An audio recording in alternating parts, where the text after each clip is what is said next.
Hey beautiful family, welcome back to another interesting video.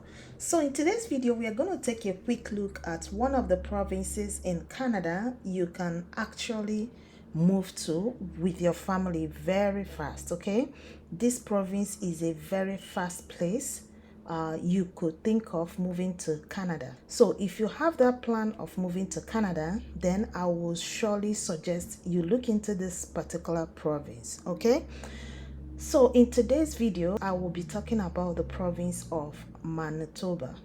This province has fastest means of moving to Canada, so we will be looking at feasible pathways for international skilled workers to move to this province of Manitoba, right? I will also show you how you can build a profile which would make it very easy for the province to give you an invitation. We will also take a look at the eligibility criteria, depending on the pathway you choose, how you can quickly start this journey, and all you need to do immediately if you are interested to move to Manitoba in Canada. Okay?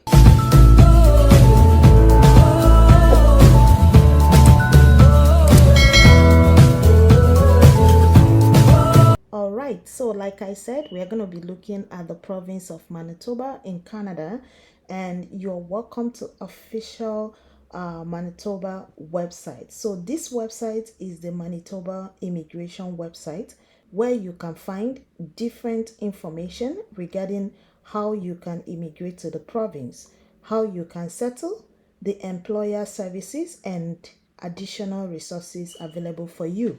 Okay, and this province actually has different ways you can choose to immigrate, but one among them is the skilled worker overseas stream.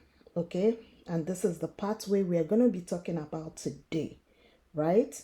There are different ways you can build up your profile that would make it easier for you to move to this province in Canada, and I would definitely show you the three factors. Okay, so here the first factor that you need to know is if you have a family member or a friend living in Manitoba. However, even if you don't have a family member or a friend living in this province, it doesn't stop you from immigrating, and just that is to give you an added benefit if you have one or maybe a family member living in Manitoba. But like I said, even if you don't have anyone living there, it's still not going to be a constraint for you to proceed with this stream. Okay, another thing is that if you have previous education or work experience, this can also give you additional benefit, or the province gave you an invitation to apply directly as part of their initiative.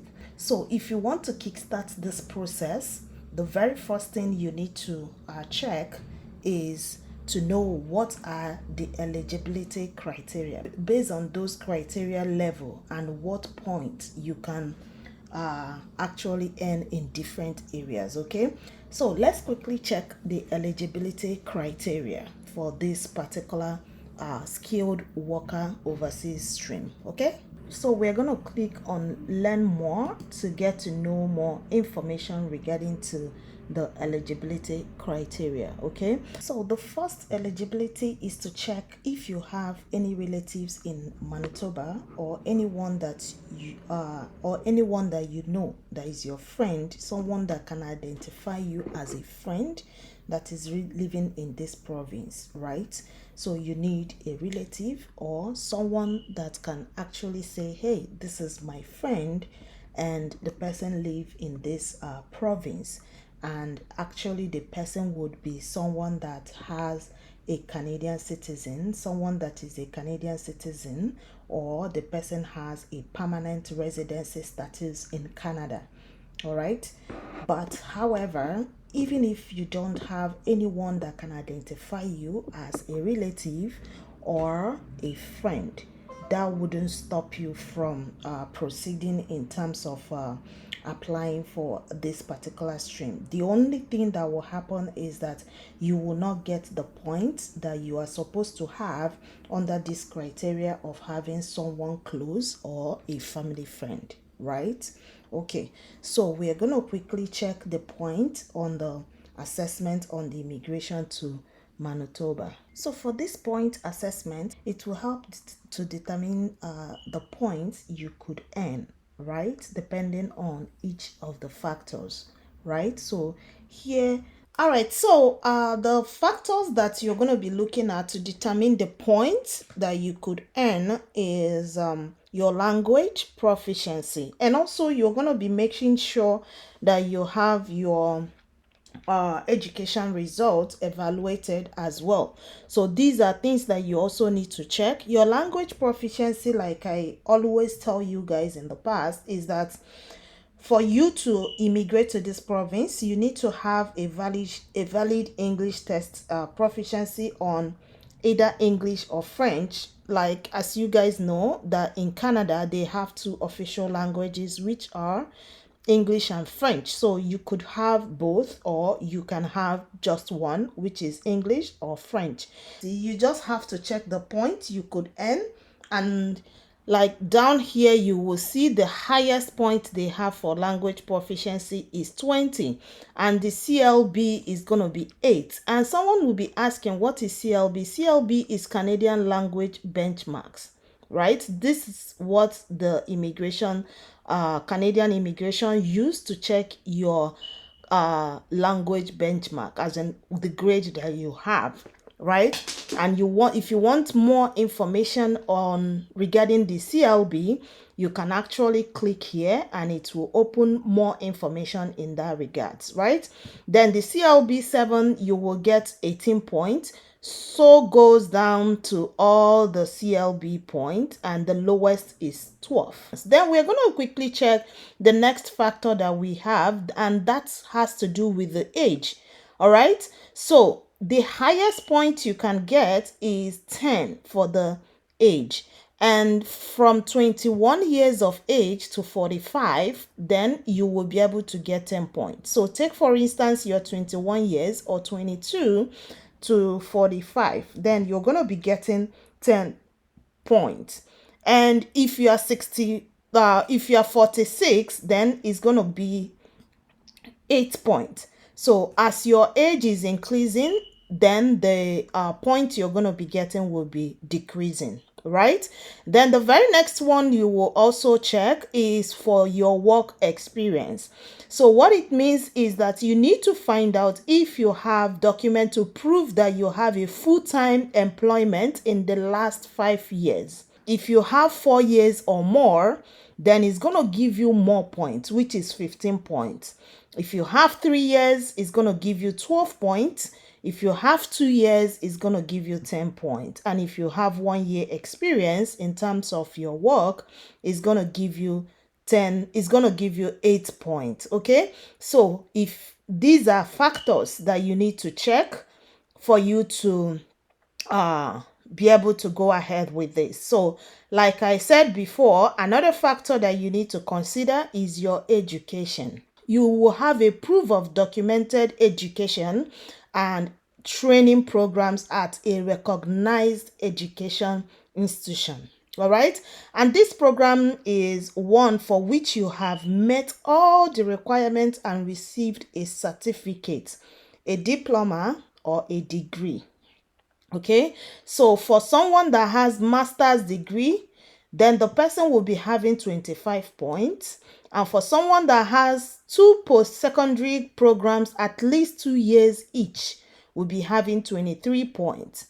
And for someone that has 1 post-secondary program or 2 years or longer, is going to be having 20 points. And anyone having 1 year post secondary grad program will be having 14.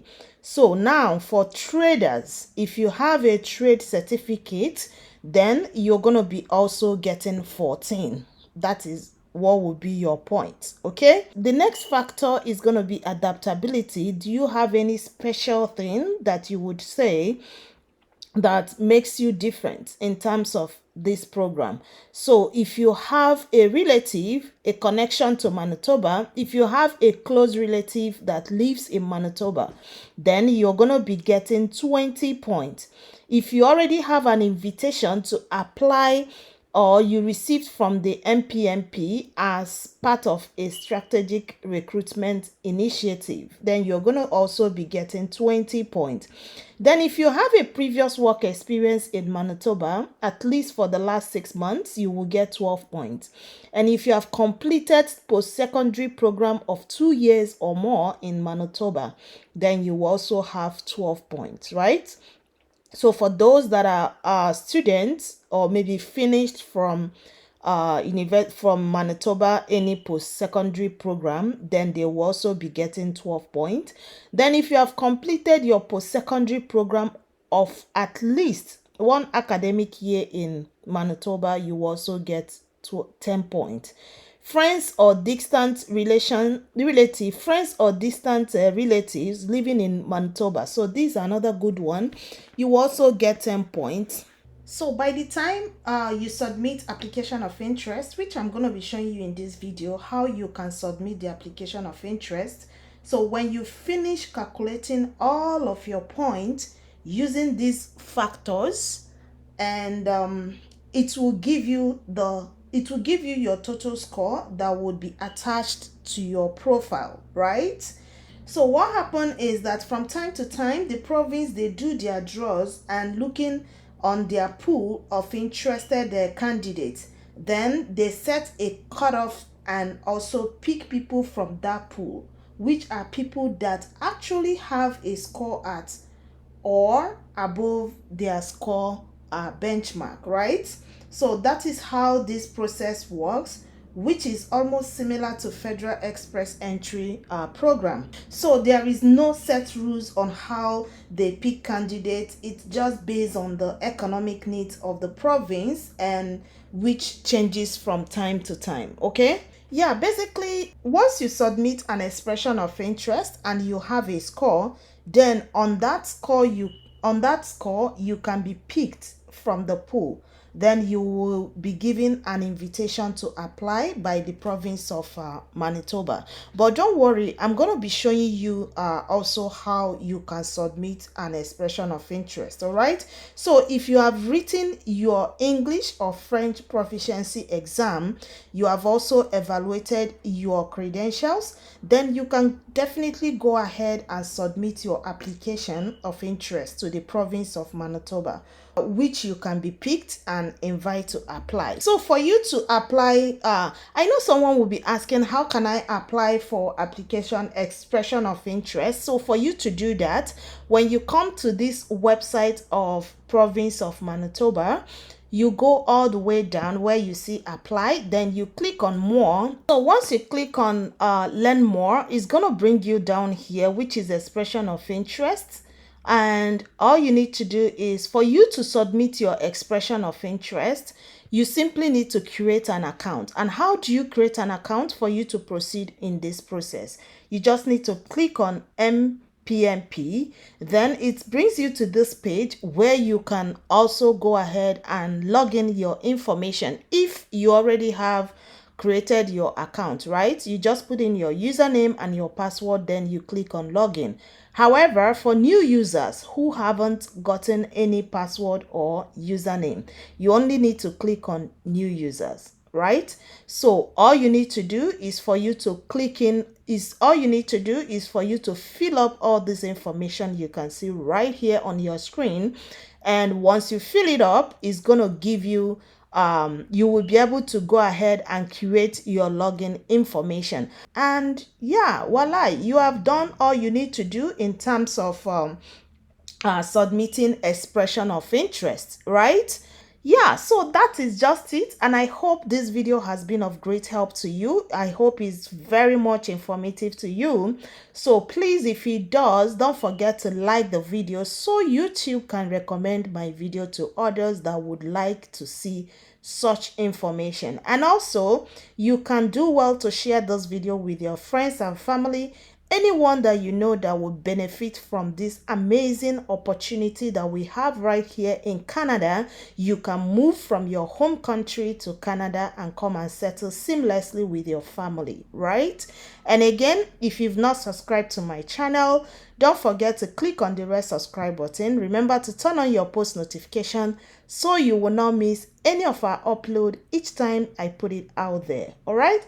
Thank you so much for watching till this very moment. I really appreciate each and every one of you. It does goes a long way for me. And stay blessed, stay safe until I come your way next time. Bye.